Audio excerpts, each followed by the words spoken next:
Welcome to my YouTube channel the future nurse 24। দেখো, এখন current যে সিচুয়েশানটা, WBHRB staff nurse grade 2 recruitment এর জন্য যে ফর্ম ফিল আপ চলছে রানিং, সেখানে তোমরা দেখতে পেলে যে স্যাটারডে কিন্তু পুরোপুরি রেজিস্ট্রেশন যারা নিউ করতে গেছো তারা কিন্তু কেউ করতে পারোনি, এবং সানডেতেও সেটা হবে বলে মনে হয় না, বা সানডেতেও করে দেখবে একবার। এটা আমার হয়তো মনে হচ্ছে, আমার পার্সোনাল মতামত বলছি, হয়তো সার্ভার ডাউন চলছে, বা যারা শনিবারের আগে শুক্রবারে করেছে সেই শুক্রবার রাত থেকেও কিন্তু এটা হয়তো সমস্যা হচ্ছে। এবারে সোমবারে সবাই হয়তো শুনছি বা বলছে সোমবারে আশা করি এটা প্রবলেমটা মিটবে, সোমবারে রেজিস্ট্রেশন করে এরপরে কিন্তু সেটা প্রসিড করা যাবে। তোমাদের এটাই বলে রাখি, রেজিস্ট্রেশন কিন্তু করে রাখো, সেটা সোমবারেই হোক মঙ্গলবারেই হোক। হয়তো ভাবছো পরের দিকে করব, শেষের দিকে করব, কিন্তু রেজিস্ট্রেশনটা করে রাখো, নাহলে কিন্তু দেখতেই পাচ্ছ সমস্যা হচ্ছে। এবারে বলে রাখি যে ডকুমেন্টস আপলোডটা এখনও কিন্তু অনেকের কাছে অন্ধকার, অনেকে বুঝতে পারছে না যে কোথায় কোন ডকুমেন্টটা সঠিকভাবে দিতে হবে, ফোন করেই যাচ্ছে, বিভিন্ন মেসেজ করছে, ফোন করছে, এখনও পর্যন্ত ক্লিয়ার কাট কোনো ব্যাপার নয়। একটা কথা যেটা সবাই এখনও কনফিউজড, যে সেটা আমি নিজেও দেখছি যে অনেকে বোঝানোর পরে বা অনেক কিছু করার পরেও কিন্তু 2000 জিএনএমের যে টোটাল মার্ক সেটা কিন্তু 2000 অনেকে দিয়ে ফর্ম ফিল আপ করেছে। এবারে দেখো, আমার মনে হচ্ছে এই যে শনি রবিবার যে রেজিস্ট্রেশন প্রসেসটা, সেটাকে যে হোল্ড করে রাখা হলো এবং যেটা করতে দিচ্ছে না, বা সার্ভার ডাউন প্রবলেম হয়তো হতে পারে। এবারে এটার একটা আমি ভাবলাম হয়তো রিজন হতে পারে যে হয়তো ওরা কিছু ডব্লিউবিএইচআরবি বোর্ড কিছু হয়তো ডিসিশন নিচ্ছে যে একটা নোটিশ পাবলিশ করা হোক এই নাম্বার নিয়ে, মোবাইল মানে এই যে জিএনএমের নাম্বারটা নিয়ে হয়তো কিছু একটা নোটিশ পাবলিশ করবে, 2000 করবে না 1600-র মধ্যে করবে, এরকম একটা নোটিশ পাবলিশ করবে। তারপরে হয়তো এরপরে যারা করতে চাইছে করতে দেবে। আশা করি 1600ই নোটিশ পাবলিশ করবে, 2000টা এতদিন কিন্তু হয়নি আর হওয়ার কথাও না, কারণ ইন্টার্নশিপ সাবজেক্ট প্লাস যে সমস্ত কম্পিউটার সাবজেক্ট বা ইংলিশ সাবজেক্ট রয়েছে এগুলো কিন্তু এর মধ্যে কাউন্সিল থেকে এক্সাম নেয় না বলে হওয়ার কথা নয়, ঠিক আছে, মানে এতদিন ধরে হয়ে এসছে। এবারে দেখো 1600 যদি নোটিশ পাবলিশ করে তারপরে হয়তো সোমবার থেকে সাইট খুলবে, মানে হয়তো সার্ভার ডাউনটা প্রবলেমটা খুলবে।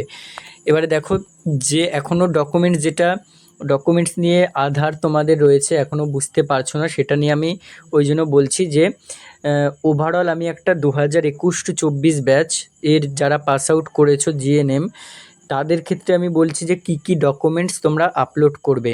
ডকুমেন্টস কিন্তু টোটাল এই ক্ষেত্রে টোটাল 2021-24 ব্যাচ হলে 8টা ডকুমেন্টস টোটাল, মানে 8টা জায়গায় 8টা জিনিস আপলোড করতে হচ্ছে। সেই 8টা কী দেখে নাও।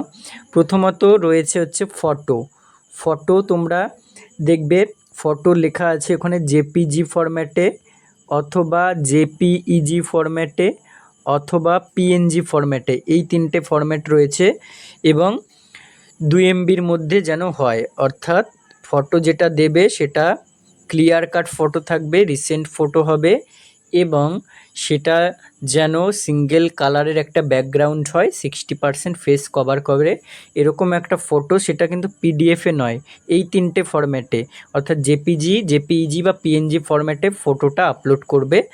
তারপরে যেটা রয়েছে সিগনেচারেও সেই সেম সিগনেচার। ধরো কারো একটা নাম হচ্ছে একটা নাম ধরো, আমার নামটা আমি লিখছি শুভ হালদার, তো এখন SUBHO, তারপরে ক্যাপিটালে আবার HALDAR, এভাবে কিন্তু একটা সাদা তোমার পেজ থাকবে, যেটা হচ্ছে অঙ্ক খাতা, সেই সাদা পেজে কিন্তু এরকমভাবে লিখবে, একটা রানিং লেটারে যেমন লিখি আমরা সিগনেচার করি সেই রকম, কোনো ক্যাপিটাল স্মল কোনো ব্যাপার নেই, এভাবেই সিগনেচার করবে। করে এটাও সেই একই জেপিজি বা জেপিইজি বা হচ্ছে পিএনজি, এই 3টে ফরম্যাটে তোমরা 2 MBর মধ্যে কিন্তু এটা আপলোড করবে, ঠিক আছে। এবারে এই সিগনেচার নিয়ে অনেকের কোয়ারি হচ্ছে কি না, বলছে সিগনেচারটা কোন পেজে করব। প্রথম কথা, পেজ মানে পেজের কালার কি ইয়েলো হবে, নাকি হোয়াইট হতে হবে, নাকি গ্রিন হতে হবে, নাকি রেড হতে হবে, এরকম বিভিন্ন ধরনের কনফিউশন। এটা কনফিউশন ক্রিয়েটের কোনো কথাই নয়। সাদা পেজ নেবে, অঙ্ক পেজ নেবে, সেখানে তোমরা একদম রানিং হ্যান্ডে সিগনেচার করবে। এরপরে দেখো 3 নাম্বার ডকুমেন্টস রয়েছে Aadhaar or voter as address proof. তাহলে অ্যাড্রেস প্রুফ যেখানে ওই এটা হচ্ছে স্টেপ 2তেই করতে হচ্ছে। স্টেপ 2তে হচ্ছে সিগনেচার, প্রথমে ফটো, তারপরে সিগনেচার, তারপরে হচ্ছে অ্যাড্রেস প্রুফ। তাহলে অ্যাড্রেস প্রুফ হিসেবে হয় আধার কার্ড, না হলে ভোটার কার্ড, যে কোনো একটা জিনিস, যে কোনো একটা ডকুমেন্টস তোমরা দিতে পারো, এবং সেটা জেপিইজি বা জেপিজি বা হচ্ছে পিএনজি বা হচ্ছে তোমার পিডিএফ, ঠিক আছে, পিডিএফ, এই 4টে ফরম্যাটেই তোমরা দিতে পারো। আশা করি বোঝাতে পারলাম। আর এটাও কিন্তু যত ডকুমেন্টস আছে সবকটাই 2 এমবির মধ্যে রাখবে, কিন্তু কিছু কিছু বলা আছে 2 এমবির মধ্যে, কিছু কিছু বলা আছে কোনো কিছু নির্দেশ করা নেই, কিন্তু 2 এমবিটা ট্রাই করবে 2 এমবির মধ্যে রাখার। এরপরে 4 নাম্বারে রয়েছে কাস্ট সার্টিফিকেট। তাহলে 4 নাম্বার এই কাস্ট সার্টিফিকেটটা তোমাকে কোথায় প্রোভাইড করতে হবে? স্টেপ 3তে। স্টেপ 2 হয়ে যাওয়ার পরে যখন স্টেপ 3 যাবে, স্টেপ 3তে কিন্তু এই কাস্ট সার্টিফিকেট যার যার যেই কাস্ট রয়েছে রিগার্ডিং সেই কাস্ট সার্টিফিকেট স্টেপ 3তে গিয়ে কিন্তু তোমাকে আপলোড করতে হবে। এবারে এই যেখানে আপলোড করবে সেখানে যদি ইউআর ক্যাটাগরি হও তাহলে ইউআরএ সিলেক্ট করবে। আর কিছু আশা করি আসবে না, যে issue date, issued by home, এইগুলো কিছু আসবে না। এবারে যখন এসসি বা এসটি বা ইডাব্লিউএস এসব সিলেক্ট করবে, তখন তোমাদের কিন্তু সেখানে এখানে সাবকাস্ট দিতে হবে। সাবকাস্ট ওর ক্যাটাগরি লেখা থাকবে, সেটা দেবে।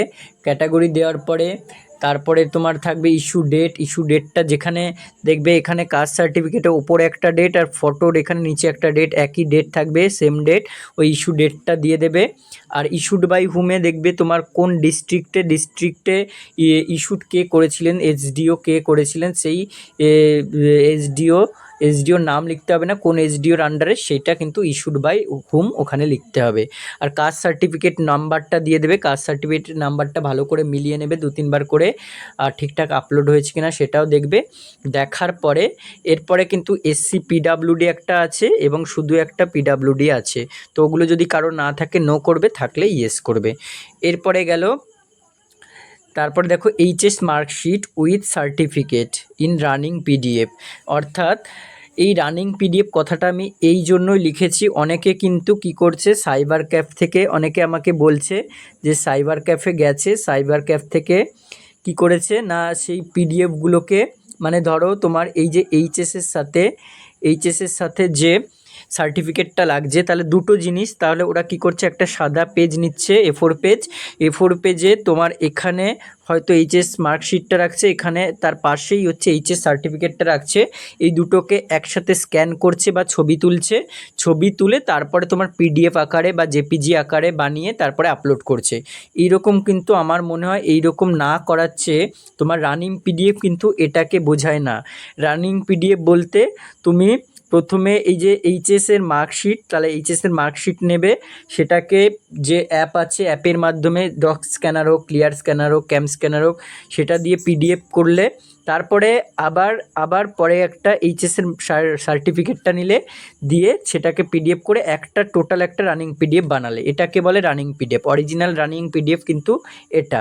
অর্থাৎ তোমাকে যদি তুমি স্ক্রোল করো, মানে উপরের দিকে স্ক্রোল করে নিচের দিকে যাও, তাহলে তোমার 1 নাম্বারে থাকবে এইচএস মার্কশিট, 2 নাম্বারে থাকবে কিন্তু এইচএস সার্টিফিকেট। আর সার্টিফিকেট কোনটা সেটা কিন্তু অনেকে বুঝতে পারছে না, এটা একটু আমি বলে দিই। এইচএস সার্টিফিকেট হচ্ছে যেখানে তোমার দেখবে প্রথমে নাম লেখা আছে, তোমার নিজের নেম লেখা আছে, ফাদার্স নেম লেখা আছে, তারপর ওখানে তুমি কবে এইচএস পাস আউট করেছো সেইটা লেখা আছে, এবং ওভারঅল একটা গ্রেড লেখা আছে, ওটাকে বলে তোমার পাসিং সার্টিফিকেট। এরপরে দেখো জিএনএম।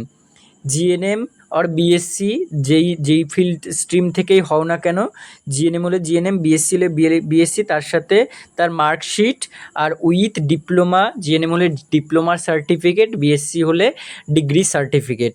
এবারে এখানেও কনফিউশন, এটাও কিন্তু রানিং পিডিএফ, আমি রানিং পিডিএফ এই জন্যই লিখেছি। এখানে হয়তো কি করছে, সাইবার ক্যাফে যাচ্ছে, সাইবার ক্যাফে A4 পেজে এর ওপরে প্রথমে জিএনএমের এখানে একটা ফার্স্ট ইয়ারের মার্কশিট, এখানে সেকেন্ড ইয়ারের মার্কশিট, এখানে থার্ড ইয়ারের মার্কশিট, এখানে তোমার পাস সার্টিফিকেট অর্থাৎ যেটা ডিপ্লোমা সার্টিফিকেট সেটা এখানে রেখে একসাথে ছবি তুলে পিএনজি বা পিডিএফ বানিয়ে তারপরে আপলোড করছে। এটা কিন্তু একদম করবে না, বা যে করছে তাকে করতে বলবে না। সঠিক পদ্ধতি হচ্ছে যেভাবে বোঝালাম, প্রথমে ফার্স্ট ইয়ারের মার্কশিট নেবে একটা অ্যাপে, তারপরে সেকেন্ড ইয়ারের, তারপরে থার্ড ইয়ারের, তারপরে তার ডিপ্লোমা সার্টিফিকেট, এবং বিএসসি হলে এরকম পরপর 4টে, তার ডিগ্রি সার্টিফিকেট রেখে একটা রানিং পিডিএফ হবে। স্ক্রোল করলে যেন দেখা যায় তোমার পরপর 1 2 3 4 করে আছে, এটাকে বলে রানিং পিডিএফ। এরপরে দেখো 7 নম্বরে রয়েছে regarding registration with GNM result in running PDF. এটা যদি জিএনএম হও তাহলে প্রথমে কি রাখবে, প্রথমে রেজিস্ট্রেশন সার্টিফিকেট রাখবে, তারপরে ফার্স্ট ইয়ারের মার্কশিট রাখবে, তারপরে সেকেন্ড ইয়ারের মার্কশিট রাখবে, তারপরে থার্ড ইয়ারের মার্কশিট রাখবে। এভাবে একটা রানিং পিডিএফ বানাবে। 2 MB অবশ্যই, এগুলো যেন 2 MBর মধ্যে হয়। এটা তুমি জেপিজি ফরম্যাটেও করতে পারো, পিএনজি ফরম্যাটেও করতে পারো, পিডিএফ ফরম্যাটেও করতে পারো। এবারে এই রানিং পিডিএফ লিখেছি এই জন্যই যে পরপর যেন থাকে। ওকে, এরপরে দেখো, এরপরে হচ্ছে রেজিস্ট্রেশন, এটা হয়ে গেল। রেজিস্ট্রেশন হওয়ার পরে তারপরে এটা যদি বিএসসি থাকো তাহলে বিএসসির ক্ষেত্রে কি, বিএসসির ক্ষেত্রে 4টে ইয়ারের মার্কশিট কিন্তু এখানে দিতে হবে। আর লাস্ট অফ অল আমাদের যে 2021-24 ব্যাচ তাদের ক্ষেত্রে এটাই লাস্ট, এটা হচ্ছে Madhyamik admit or birth certificate for age proof. তাহলে এজ প্রুফের জন্য মাধ্যমিক অ্যাডমিটটাই প্রেফার করবে, যদি না হয় বার্থ সার্টিফিকেট দিতে পারো, বা যে কোনো গভর্নমেন্ট আইডি প্রুফ দিতে পারো। যেখানে তোমার কি থাকবে, গভর্নমেন্ট আইডি প্রুফ, সেই গভর্নমেন্ট আইডি প্রুফে কিন্তু অবশ্যই নিজের নেম, ফাদার্স নেম এবং ডেট অফ বার্থ যেন থাকে, তাহলে ম্যাচ করতে পারবে। এবার 2021-24 ব্যাচ বাদ দিয়ে যদি আদার্স ব্যাচের ক্ষেত্রে বলি, তাহলে তাদের সাথে এক্সট্রা 9 নম্বরে লাগবে, যদি আদার্স ব্যাচ হয় তাহলে এক্সপিরিয়েন্স সার্টিফিকেট লাগবে। Experience certificate valid memo number কিন্তু থাকতে হবে তার সাথে, তবেই সেটা আপলোড করবে। আর 10 নম্বরে হচ্ছে তাদের একটা ডিপ্লোমা সার্টিফিকেট যদি থাকে, সেটা ডিপ্লোমা সার্টিফিকেট মিনিমাম 1 ইয়ার যেন হয়, মিনিমাম 1 ইয়ার হয়ে সেটা কিন্তু আপলোড করতে হবে। এগুলো গেল এক্সট্রা ডকুমেন্ট। আশা করি ডকুমেন্টসটা ক্লিয়ার করতে পেরেছি। আরও ডাউট থাকলে তোমরা বলবে।